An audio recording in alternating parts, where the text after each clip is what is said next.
before sun and moon. What we wish to record is a tale of how heaven's will took shape on the earth below. O heavenly gods, these creations are your works. Grant us divine wisdom. Let us endlessly record.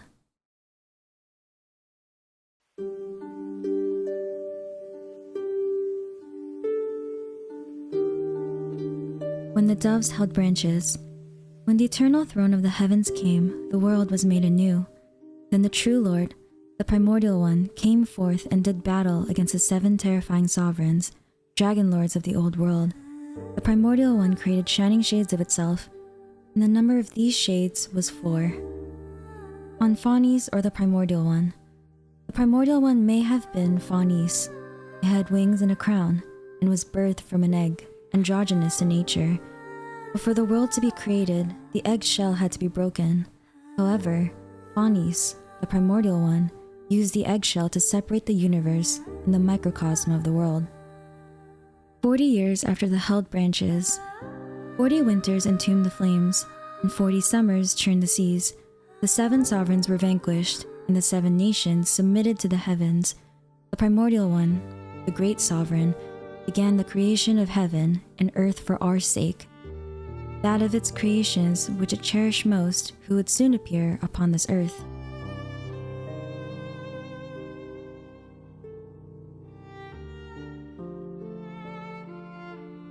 "400 years after the held branches, the mountains and rivers were made, and the seas and oceans accepted those who rebelled and those who would not kneel.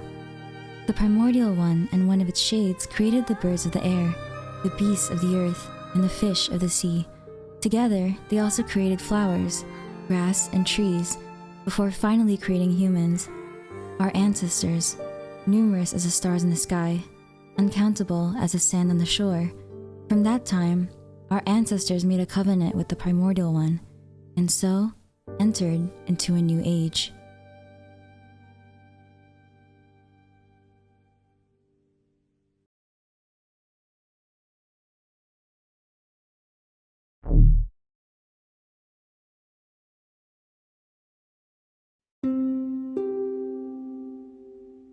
The year after the Ark's opening, the people worked the land, and so came the first harvest. The people mined, and so reaped the first crop of precious ore. The people gathered, and the first poems were written. The Year of Jubilee. If there was hunger, the heavens would bring down food and rain. If there was poverty, the earth would bring forth its riches. If melancholy were to spread, the heavens would reply with their voices. The one taboo was to succumb to temptation, but the path to temptation had already been sealed.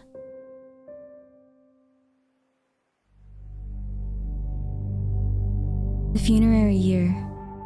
The second throne of the heavens came, and war was rekindled, as it was in the world's creation. That day, the heavens collapsed, and the earth was rent asunder. Our ancestors and their ancestral land fell into this place during that conflict. The era of darkness had begun.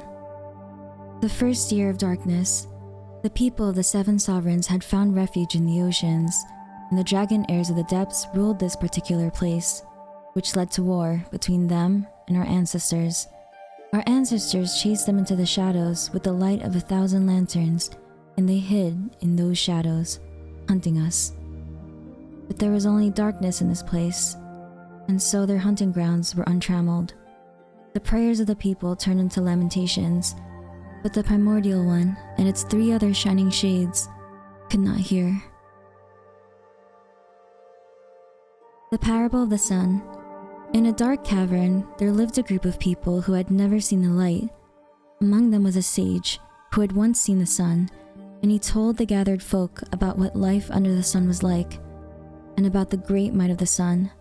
Seeing that they did not comprehend, he lit a torch, and thus did people come to worship the flame, believing it to be the sun. They even got used to a life of darkness and fire. When the sage died, someone would monopolize the flame. Using it, they would cast a long shadow over the land. The Parable of the Lethied Lotus. A lotus that causes all who look upon it to forget their troubles. A ship captain searching for the way back to the surface discovered a tribe of people who ate these lotuses. Some crew members stayed in that place, others rejected that temptation. Life is a boundless ocean of suffering. We are only searching for the way home. The third year of darkness. We knew the only one who had not forsaken us as the ruler of time. She was the moment. She was every moment. She was the measure of 1,000 winds and the sun and the moon. She was every second of joy, every moment of rage, every instant of longing, every minute of obsession. She was every flash of delirium. We call her Kairos, or the ruler of the unchanging world. We dare not speak her true, secret name, and so I pen it here, only once, and in reverse. Istaroth.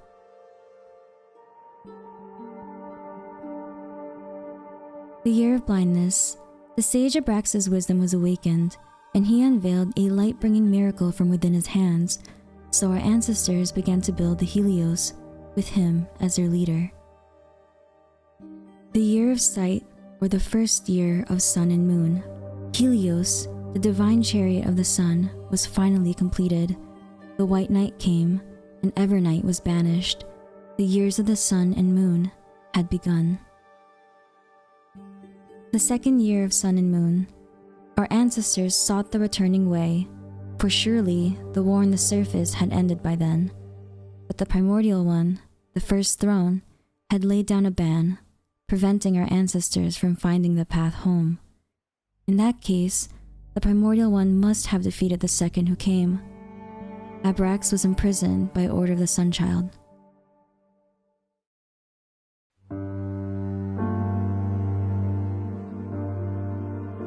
The Parable of the Tree.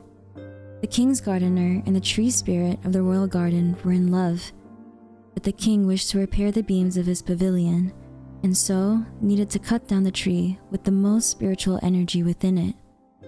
The king was an incarnation of the Primordial One, and the gardener could not defy the sovereign of sovereigns, and so he could only bring his plea to the king's priest, who was the incarnation of HOYO-MiX. The priest had pity on the gardener and said to him, "Go and cut the branches of the spirit tree down." The gardener did so, and afterward did as the king ordered, cutting the spirit tree itself down. Then the priest said, "Plant the spirit tree's branches in the ground." The gardener said, "A spirit tree shall take 500 years to grow." The priest said, "Your one thought shall echo through eternity." And so the gardener planted the branches in his backyard. In an instant, the slim branches grew into a new tree, and the new tree spirit was a continuation of the past one. For it is the God of moments who is able to take seeds from this moment into the past and the future. The 10th year of sun and moon. Abrax is long gone. The events before the sun and moon have been recorded sufficiently. Well, if I did not dare to write things down just as they happened, how could I consider myself a scribe of Tokyo or Kami? Hark, I hear armor without. Here, I shall stop writing.